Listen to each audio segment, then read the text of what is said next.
이제 저희가 좀 사연으로 넘어가 볼 텐데요.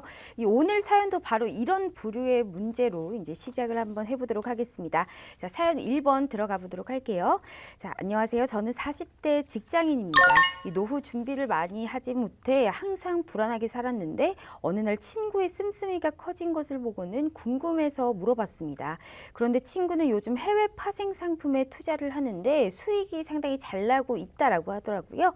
그래서 친구 따라 저도 좀 배워봤는데 혼자서 하기는 쉽지 않더라고요. 5일 골드 위주로 했는데 너무 순식간에 몇백만 원이 왔다 갔다 하니 제대로 마우스를 잡고 있기도 힘들었습니다. 그래서 친구에게 다시 찾아가 잘하는 방법에 대해서 좀 물어봤습니다. 그런데 친구의 답변은 우리 강성심 변호사님께서 친구 역할을 좀 해주실 수 있을까요? 네, 나도 처음에는 매매를 제대로 하지도 못했는데 어떤 유명한 트레이더가 자기가 대신 투자해주고 수익 내용을 정산해줘서 난 아무것도 안 해도 돈이 들어와 라고 이야기하는 것입니다. 일단 그 친구가 라고 추천한 친구가 얘기를 했죠. 네. 친구 역할 해주셔서 감사해요. 자, 일단 제 역할 다 한 거죠? 일단은 이제 그 네. 친구가 이제 그 유명한 트레이더의 온라인 생방송을 봤는데 정말 하는 건지 속 시원하게 하는 건지는 잘 모르겠지만 매일매일 수익으로 마감을 하는 것 같았습니다. 이 데이 트레이딩에서는 저는 소질이 없어 결국에는 저도 그 친구 따라서 그 전문 트레이더에게 3천만 원을 맡겼습니다. 처음 몇 달간 수익금이 들어오는데 그렇게 수익금이 1천만 원이 쌓이니 너무 기분이 좋더라고요. 제 노후 준비는 이제 다 끝난 것 같았습니다.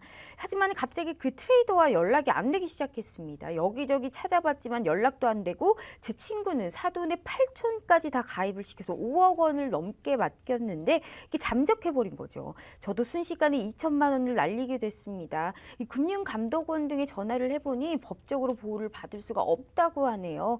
금융이 정말 무지했던 것 같습니다. 이 돈을 맡기면 투자펀드 회사에 지분을 주기 때문에 수익을 얻을 수 있다라고 해서 투자계약서까지 썼는데 현재 알아본 걸로 보면 그냥 아무 의미 없는 휴지 조각이라고 하네요. 이 법적으로 좀 어떻게 대응을 할까요? 도와주세요라고 이렇게 상담이 왔습니다. 이게 바로 폰지 사기라는 거 아니겠습니까? 사실 참 안타까운 사연일 수 있습니다. 이게 금융회사에서 보호를 받는 금융상품과 이렇게 좀 일반인이 금융상품인 척하면서 접근하는 경우 상당히 많습니다. 좀 이런 부분을 좀 어떻게 구분을 해야 될지 상당히 좀 궁금한데요. 우리 김보스타님, 이게 사실 제가 김보스타님을 알아서 그러는 게 아니고 이 업계 자체에서 정말 진짜인지 가짜인지 감별사로 정말 유명하시잖아요. 그렇기 때문에 이거를 사실 어떻게 좀 봐야 우리 시청자분들의 고민이 좀 해결이 될까요? 네, 뭐 진짜 가짜 네. 감별사라기보다는요. 네. 일단 뭐 그런 거죠. 왜냐하면 이렇게 말이 되는지 안 되는지 보면 아니까. 네. 그리고 예를 들어서 지금 이분께서는 투자 펀드 회사 지분을 준다고 했다고 하는데 투자 펀드 회사란 용어 자체도요. 네. 아무나 못 써요. 아. 쓰면은 만약에 그 우리나라에서 증권사, 펀드 회사, 뭐 운용사 이런 용어는 그 요건이 되는 곳만 쓰게끔 돼 있는데 잘못 쓰면 다 불법입니다. 네. 예, 그래서 이제 제가 봤을 때는 정말 금융에 많이 무지하셨던 것 같고 일단 뭐 증권업계가요 네. 되게 좁습니다. 엄청 좁아요. 네. 예. 그냥 한 달이 건너면 대부분 다 안다고 보시면 돼요. 아. 예, 그러니까 예를 들어 저도 예전에 이제 연기금이나 뭐 이런 데 있을 때 네. 각 모든 증권사, 운용사, 뭐 법인영업팀 해가지고 전부 다 봤을 거 아니에요. 매일같이 보는데 사람들을. 근데 그 사람들 지금 예를 들어서 어떤 분이 뭐 누구 야 이 사람에 대해서 좀 알려줘 하면 네. 한 달이 건너서 전화 한 통하면 바로 옵니다. 그리고 심지어 금융 이 업계는요 임명사전이 나와요. 심지어 네. 임명사전이 네. 매년 나와요. 네. 그 찾아보면 있어요. 이렇게 사람 네. 다 인물이 다 있거든요. 네. 근데 그거는 이제 중요한 거는 일단 금융투자협회에 등록되어 있는 인력만 나온다는 거 얘기 네. 드리고요. 자, 먼저 이제 데이 트레이딩이 많은 이 파생 상품 같은 경우는 반드시 트랙 레코드, 그러니까 과거 수익률이 어땠는지 트랙 레코드를 봐야 되는데 이게 증권사 계좌를 확인하시는 게 제일 중요해요. 네. 이 사람이 진짜 잘하는지 못하는지 판단을 하고 싶다면 물론 판단만 하셔야 됩니다. 뭐 그렇다고 돈을 맡기거나 그러시면 안 되고 일단 트랙 레코드도 보통 한 뭐 몇 개월치 두고 가서 안 되겠죠. 한 1, 2년치는 봐야지 이 사람이 진짜 잘하는지 안 잘하는지 알 수가 있을 거 아닙니까? 그리고 이게 이제 잘하는지 못하는지 트레이딩을 잘하는지 매매 거래를 잘하는지 못하는지 판단하려면은 보통 이게 이제 국제적으로 협약을 맺은 게 있어요. 네. GIPS라 그래가지고 깁스라 그래가지고 2년 레코드를 일정 요건에 따라서 그 레코드에 대한 브리핑 보고서를 만들어야 되는데 네. 그거를 뭐 해가지고 오면 그럼 믿을만 한 거예요. 근데 그런 거 없이 그냥 나 여기서 어디까지 기간 1에서 끝까지 뭐 수익 얼마 끝 이거는 왜냐하면 그 사람이 수익을 얻기 위한 과정이 물론 이렇게 갈 수도 있게 꾸준히 우상향할 수도 있겠지만 그 사람이 그 수익을 얻기 위한 과정이 막 이렇게 왔다 갔다 해가지고 거의 완전히 다 빵원 되기 직전까지 갔다가 다시 살아가지고 올 수도 있는 거잖아요. 네. 그러면 리스크를 너무 많이 테이킹한 거기 때문에 이거는 개인 투자 성향하고 같이 맞춰봐야 되겠죠. 그거는. 그래서 이제 제도권 상품들의 경우는 인력하고 상품하고 이런 것들은 금융투자협회에서 확인이 가능합니다. 검색하시면 나와요. 다 검색하시면 나오고요. 정식 인력이라 하더라도 검증할 필요는 있어요. 반드시 검증할 필요는 있고요. 그래서 상품에 대한 정확한 이해가 좀 중요한 것 같습니다. 이게 뭐냐면 이 상품이 도대체 어떤 상품인지 상품적으로 금융 상품인지 아니면 그냥 일반적인 민사 계약이 되는 건지 한마디로 이 사연자분은 그냥 민사 계약 하신 거예요. 제가 봤을 때는 민사 계약 하셔가지고 그냥 뭐 그 회사에 수익이 나면 주겠다. 수익금 그러니까 투자해서 수익이 나면 지분 투자했으니까 지분을 주겠다. 막말로 수익 나는데 그거 비용 갑자기 차 막 벤틀리 같은 막 큰 차 막 좋은 차들 막 리스로 뽑아버리면 그럼 비용 빼고 나머지 줄 텐데 그거하고 상관없잖아요 전혀. 그러니까 내가 투자해서 금융상품에 수익이 났는데 그 수익이 난 걸 지분을 통해서 받을 수 있다? 저는 이거 자체가 사기라고 봐요. 그냥 말도 안 되는 얘기예요. 말도 안 되는 얘기고 그다음 용어가 좀 어렵겠지만 그냥 증권 전문가분들 그다음에 뭐 증권사 직원, 펀드 매니저, 애널리스트 각 개념별로 좀 구별을 하셔야 될 것 같아요. 제가 봤을 때는. 그러니까 애널리스트이자 펀드 매니저인 경우가 있습니다. 가끔 있는데 그게 이제 어디 하면 이제 운용사나 이렇게 자무사 같은 곳들 보면은 이제 바이사이드 애널리스트 하면서 펀드 매니저 하는 운용력 하는 분들이 있거든요. 이런 분들 제외하고는 내가 펀드 매니저도 되고 운용 애널리스트도 한다? 거짓말이에요, 다. 그냥 거짓말 보시면 돼요. 저 사람 뭔가 금융 쪽에 뭔가 잘못 알고 있다 이렇게 보시면 되고 증권사 직원은 애널리스트, 셀사이드 애널리스트, 리서치 팀에 들어가 있는 예를 들어서 나이가 한 30살 좀 안 된 분이 내가 증권사 애널리스트 했었다. 나 애널리스트다. 거짓말이에요. 왜냐면 그쯤 30 전에는 RA라 그래가지고 그 리서치 어시스턴트라 그래가지고 진짜 죽어라 이렇게 잡일만 죽어라 하거든요. 그 몇 년의 기간을 거쳐서 힘들게 해야 애널리스트 될까 말까인데 뭐 그런 것들 그런 업계에서 좀 잘 아시면 이런 사기는 안 당하시지 않을까 이런 얘기 좀 드리고 싶습니다. 네, 알겠습니다. 좀 정확하게 구분하는 게 좀 필요할 것 같습니다. 그런데 우리 이 사연자 분을 보시면 법적으로 이거는 유사수신 행위에도 좀 해당을 할 것 같습니다. 유사수신 행위다라고 하면 우리 피해자분은 좀 특별하게 구제할 방법이 좀 없을까요? 우리 강성신 변호사님 어떻게 좀 이것을 좀 해결해야 될까요? 일단은 뭐 이제 이런 사건을 굉장히 유사한 사건을 제가 직접 또 지금 진행 중에 있어요. 그러니까 그만큼 이러한 사기 유형이 굉장히 많다라는 거고 아까 얘기하신 것처럼 뭐 민사상의 계약은 될 수 있지만 이와 별개로 형사상의 책임은 물을 수 있는 거거든요. 그러면 이제 이 경우에 만약에 유사수신 행위로 이제 인정이 되면 그리고 인정이 뭐 된다고 봐야죠. 만약에 이 사람이 진짜 그 아까 얘기하신 그 등록된 그런 사람이 아닐 경우에는 당연히 이제 인정이 되는 건데 이런 거예요. 뭐 유사수신 행위를 한 자는 벌금에도 처해질 수 있고 그리고 이 행위뿐만 아니라 얘기하신 표시 또는 광고를 하는 경우에도 뭐 이제 벌금이나 징역이 가능할 수 있어요. 그리고 유사한 상호를 금융업자가 아닌데 등록된 자가 아닌데 무슨 자산 운용사의 무슨 애널리스트다 뭐 펀드 매니저다 이러한 상호를 쓰게 되면은 광고를 하게 되면은 행위를 하게 되면은 이제 징역 내지 벌금 내지 과태료 처분에 처해질 수 있습니다. 그리고 유사수신 행위를 그러면 아니 형법상 사기죄로 넣는 거랑 유사수신 행위랑 뭐가 다른 차이가 있느냐 이런 게 있을 수 있는데 어떻게 보면 유사수신 행위가 조금 더 이 사람을 처벌받게 하기 용이할 수 있어요. 왜 그러냐면 사기죄라는 거는 그 사기 행위를 하는 사람이 상대방을 기망하고자 하는 그 기망의 의도가 인정이 돼야 되거든요. 네. 근데 유사수신 행위 같은 경우에는 기망의 의도가 인정되지 않아도 이러한 행위 자체만으로 행위나 광고나 표시나 이러한 행위 자체만으로 반드시 상대방을 속이겠다라는 의도가 없이도 처벌을 받게 할 수 있어요. 그래서 만약에 유사수신 행위를 한 자가 진짜로 만약에 이 어떤 자금을 굴리는 거를 네. 이행을 할 목적으로 자금을 조달받았다고 하더라도 네. 이 사람은 적법하게 등록된 자가 아니기 아. 때문에 수신을 했다라는 그 사실 자체만으로도 위법합니다. 그런데 이제 보통은 이런 사람들은 사기를 양념으로 더하죠. 네. 네, 기망을 양념으로 더하기 때문에 아, 네. 유사수신 행위에 대한 법 네. 그리고 대한민국 형법 네. 둘 다 이제 위반이 가능한 아. 경우들이 이제 네. 대다수예요. 네. 그리고 그럼 이 사람 유사수신으로 만약에 집어넣었어요. 네네. 벌금을 뭐 물렸어요. 네. 혹은 뭐 과태료를 받았어요. 이런다고 해서 이 사람이 사기를 나로 인해서 편취한 금액을 내가 돌려받는 건 아니란 말이에요. 네. 그럼 이런 경우에는 어떻게 하면 되느냐? 대한민국 판례에서는 만약에 이러한 행위로 인해서 손해를 봤다라고 하면은 민사상 불법행위 책임을 물을 수 있기 때문에 민사소송을 통해서 손해배상 청구가 또 가능합니다. 네, 알겠습니다. 이렇게 좀 우리가 좀 유사수신 행위에 대해서 좀 빠지지 않고 잘 살아야 될 텐데 말이죠.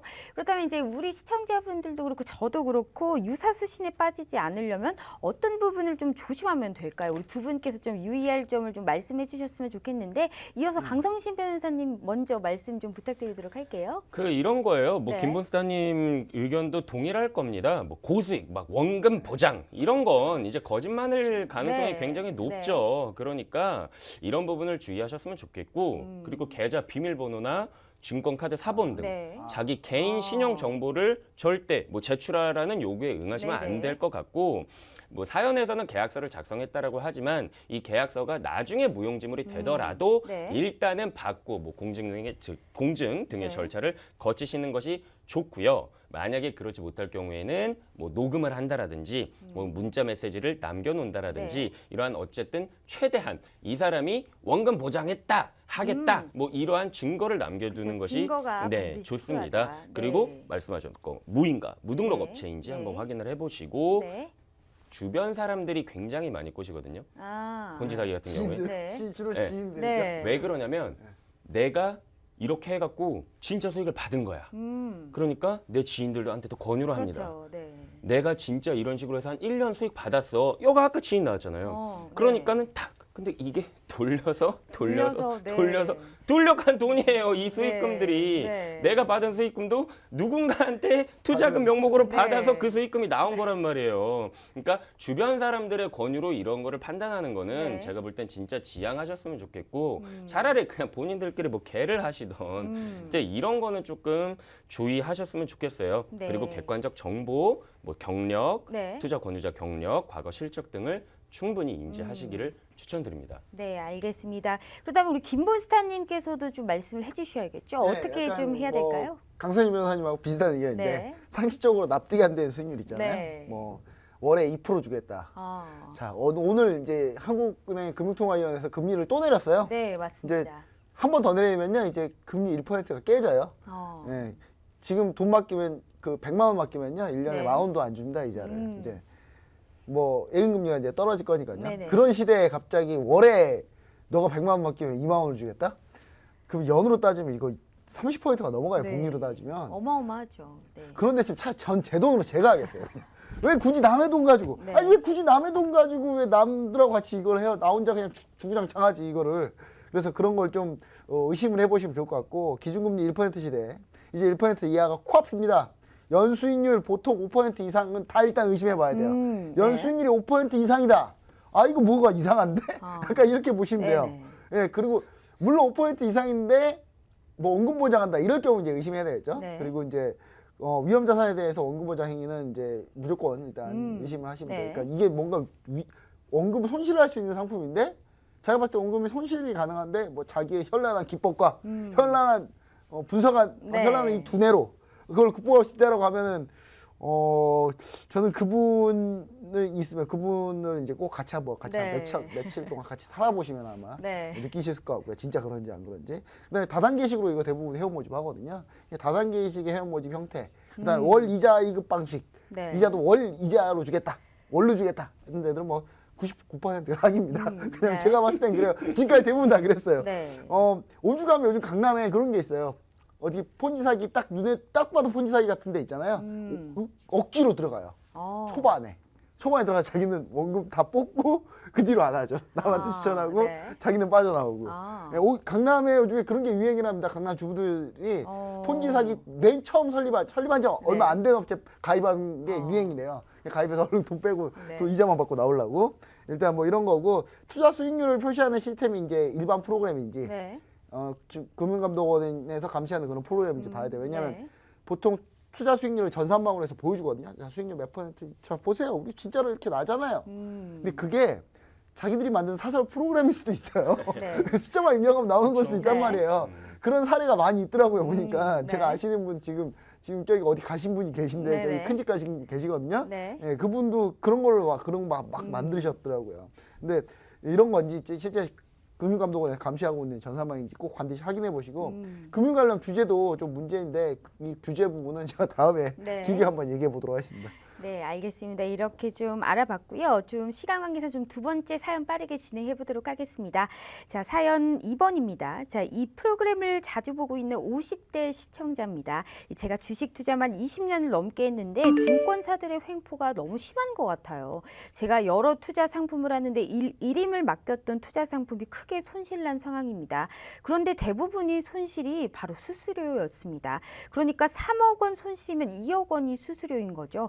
처음에 수수료를 저한테 설명할 때도 최저로 해준다고 했는데 알고 보니 해외 선물 일부 종목만 최저고 나머지는 수수료가 상당히 높았습니다. 주식 수수료도 무료라고 설명해놓고 수수료가 나가고 있었더라고요. 지금 현재 금융감독원에 민원을 넣을까 생각하고 있는데 저도 이 수수료를 다 돌려받을 생각은 없습니다만 그 수수료로 그 증권사와 직원은 돈을 벌었겠죠. 고객은 손실 중인데 자기들만 돈 번다는 게 너무 괘씸하다고 생각이 듭니다. 금감원에 민원을 넣는 게 좋습니까? 아니면 이 합의가 안 된다라고 봤을 때 법적으로 제재를 좀 가할 수 있는 방법이 있을까요? 그리고 저는 일이 바쁩니다. 그렇기 때문에 주식 같은 데다가 전문가분들한테 좀 맡기고 수익이 잘 날 수 있는 이런 좋은 방법은 없을까요? 라고 사연을 보내주셨네요. 이 한마디로 증권사와 고객의 이런 좀 분쟁인 것 같습니다. 먼저 좀 법적인 문제로 다뤄봐야 될 것 같은데 금감원에 민원을 넣는 게 가능할까요? 강성시 변호사님. 또 여기 사연자가 말씀하신 것처럼 합의가 안 되면 법적으로 뭔가 좀 할 수 있는 이런 방법이 있을까요? 이게 좀 민사적인 문제일까요? 어떤 게 주요 쟁점인지 저도 솔직히 좀 이해가 안 가거든요. 일단은 뭐 질문 주신 내용이 이제 두 가지인 것 같아요. 하나는 네. 금감원에 뭐 민원을 넣는 것이 네. 뭐 효율적인 해결 방안일까? 이거랑 두 번째가 이제 민사적 해결이 가능한가? 이제 이런 건데 첫 번째 질문에 대한 답을 좀 드리자면 이건 무조건 뭐 좋다 나쁘다라고 말을 하기 약간 애매한 부분이 있어요. 네. 왜 그러냐면 금감원 입장에서는 이러한 민원이 얼마나 많이 들어오겠습니까? 근데 보통 일반인들이 민원을 네. 넣는 경우를 이제 제가 보면은 네. 편지예요. 슬픈 사연이 담긴 편지. 그러니까 명백하게 법적인 근거와 논리를 갖춰서 신청을 하는 경우가 굉장히 드물다라는 거예요. 아, 그냥 네. 보면 슬퍼요. 음. 근데 이러한 민원을 금감원에서 네. 제대로 처리를 해줄 것인가?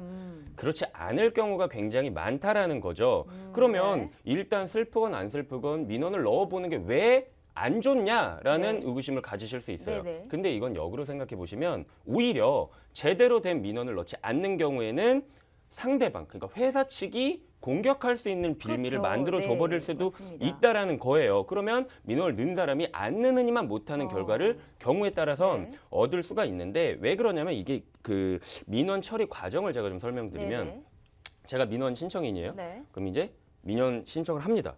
그러면 이제 금감원에서 회사에 통보를 해요. 민원이 들어왔다고. 네. 이제 제대로 민원이 접수가 됐다면 그러면 회사에서 그 업무 처리에 대한 근거를 금융감독원으로 이제 송부를 해요. 네. 그리고 신청이나 신청 내용 그리고 회사가 보낸 자료를 바탕에서 네. 이제 검토를 하게 되고 금감원에서 최종 결론이 나는데 만약에 민원을 제대로 못했다면은 민원인이 제대로 하지 못했다면은 오히려 회사가 반박하는 그 단계에서 오히려 신청인한테 불리한 어떤 결과를 낳게 될 수 네. 있어서 무조건 민원을 넣는 게 찔러보는 게 좋다라기보다는 명백하고 세부적으로 굉장히 아. 꼼꼼하게 네. 근거들, 네. 증거들 그리고 법으로 문제가 된다면 법적 논리들 네. 이러한 것들을 확실하게 좀 제대로 준비를 만드셔서 해서. 네. 네. 아무리 편지를 구구절절하게 해도 네. 그 큰 효용은 없을 수 있을 뿐더러 오히려 역풍을 맞을 수도 있다. 네. 이러한 좀 부분 때문에 신중하게 고려해 보시길 바라고 그리고 또 이제 법적으로 할 수 있는 방법 간단하게 좀 설명드리면 네네. 이런 거예요.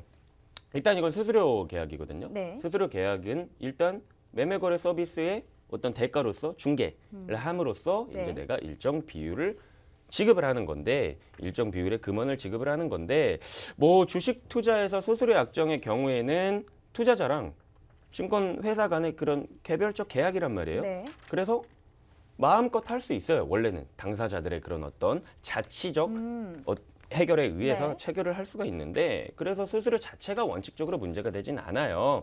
근데 이게 만약에 약관이 있어요. 약관이 있는데 왜냐면 증권사 측은 굉장히 많은 어떤 그 고객들을 보유하고 있을 거 아닙니까? 네. 그럼 당장 우리가 뭐 K뱅크 뭐 은행 이런 데를 가더라도 음. 약관을 보고 이제 성명을 네. 하지 일일이 다 그걸 읽어보고 그러지 않잖아요. 근데 이렇기 때문에 이 약관이라는 거는 작성자에게 유리하다라는 것이 이제 법원의 태도예요. 네. 왜냐면 작성자가 작성자의 입맛에 맞게 다 만들어져 버린 거를 제시하고 상대방은 사인만 하는 거잖아요. 네. 그렇기 때문에 작성자에게 유리하기 때문에 만약에 이 약정이 너무 불공정하다라거나 하면 네. 이거를 약정을 작성한 사람한테 책임을 물을 수 있게 또 네. 그런 이제 민법상의 원칙이 있습니다. 그래서 이러한 경우에 만약에 해당이 된다면 네. 신의성실 원칙을 위반해서 네. 공정성을 잃은 약관의 조항은 무효로 보고요. 네. 이렇게 돼서 고객한테 너무나도 부당한 조항이다라고 판단하면은 그 조항을 근거로 만약에 내가 손해를 봤다라고 네. 하면은 약관 규제법에 의해서 이건 무효고 약관 민사상의 규제법. 네. 민사상의 손해배상 청구도 할 수 있어요. 네, 알겠습니다. 이렇게 좀 법적인 문제를 알아봤고요.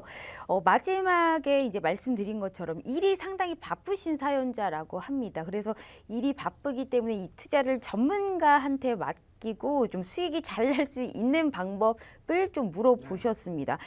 우리 김본스타님이 봤을 때 지금 이분은 좀 어떻게 해야 될까요? 이게 바쁘시는데 돈은 또 벌고. 네. 투자를 네네. 전문가한테 맡기고 자기는 이제 좀 쉬고 좀 본인의 일을 하고 네. 수익은 대신 또 잘 나야 되고 네. 그런 사람 있으면 제가 하겠습니다. 네. 저도 그렇게 사람 맡기겠어요. 네. 제가 맡기고 싶어요 그런 사람들한테. 근데 중요한 그런 사람이 쉽지 않다. 네. 모든 걸 다 만족하는 경우는 얼마나 어렵습니까? 네. 이게 보험가입하고 약간 비슷해요. 다이렉트로 내가 인터넷에서 죽어라 찾아가지고 보험가입 되면 제일 싸요 수수료가. 네. 그리고 은행 영업점 방문하면 두 번째로 싸요. 제일 비싼 게 뭐냐면 설계사 만나서 보험가입하면 제일 비쌉니다. 똑같은 거예요. 전문의 관리해주면 당연히 비싸겠죠. 네. 수수료가 들겠죠. 네. 그건 당연한 겁니다. 그리고 이 수수료라는 거를 인정을 해줘야 됩니다. 그리고 중요한 건 이제 정식 자문사하고 자사운용사가 어떤지 좀 차이가 어떤지 좀 개념을 좀 이해하셔가지고 네. 이거를 이제 맡긴다면 이런 전문 자문사나 운용사 쪽에 맡기는 게 차라리 좀 더 낫다. 자, 이렇게 좀 얘기를 좀 드리고요. 대신 손실 가능성을 염두하셔야 돼요. 네. 그리고 본인이 저는 사실 그냥 아무리 바빠도 금융 쪽에는 본인이 노력을 해줘야 돼요. 노력을. 자, 많이 알려고 내가 공부하려고 노력을 해야죠. 나는 모르겠어. 그냥 아무나 다 해줘. 그냥 알아서 해줘. 그러면 알아서 해주는 분이 과연 잘 알아서 해줄까요? 저는 예, 본인이 체크를 해야 잘 알아서 해줄 거 네, 아니에요. 네. 오늘 왜 수익률이 왜 이래요? 자, 이거 어떻게 된 거예요? 한두 번씩 얘기해줘야, 이 사람한테 좀 더 잘해줘야 되겠다. 네. 더 관심 해줘야 되겠다. 그렇죠. 본인이 공부하는 게 중요해요, 더. 네. 본인이 신경 아예 끄면 절대 안 됩니다. 그리고, 맞아요. 중요한 거는 이제 반드시 잘 알고 있는 상품에 네. 투자하시는 게 좀, 갑자기 야, 요즘에 이게 핫하대. 그럼 이쪽으로 우르르 가고 이렇게 하시면 안 된다는 거. 그러니까 네. 본인이 좀 잘 아는 상품 위주로만 하시는 게 좀 맞지 않나 저는 이렇게 생각하고요. 네. 그리고 약간의 오해가 있는 것도 있을 것 같아요. 예를 들면 주식 수수료가 무료라고 했는데 수수료가 나가고 있다. 증권사 수수료는 무료일 수 있어요. 근데 네. 한국거래소가 수수료를 또 걷거든요. 수수료가 아예 0이 되는 게 아니에요. 네. 그러니까 증권사 수수료는 무료라고 하더라도 KRX 한국거래소 수수료를 가져갑니다. 네. 예, 그러니까 거래소 수수료를 혹시 착각하시는 거 아닌지 예, 이렇게 좀 한번 잘 오해가 없이 한번 따지고 보시면 좋을 것 같습니다. 네, 알겠습니다. 자, 이렇게 한 주가 끝이 나고 있습니다. 한 주 동안 증시 이슈 그리고 수익 나는 투자 아이디어 원하신다면요. 노란통 메신저 그리고 유튜브에 톡앤스타 검색하셔서 함께 전략 짜보시면 좋을 것 같습니다. 자, 미국 증시 상승으로 오늘도 우리 긍정적인 우리 증시 이제 실적 관련주에 대해서도 조금 주목할 필요가 있다라는 점까지 짚어드리겠습니다. 저희가 오늘 준비한 내용은 여기까지입니다. 시청해주신 여러분 고맙습니다.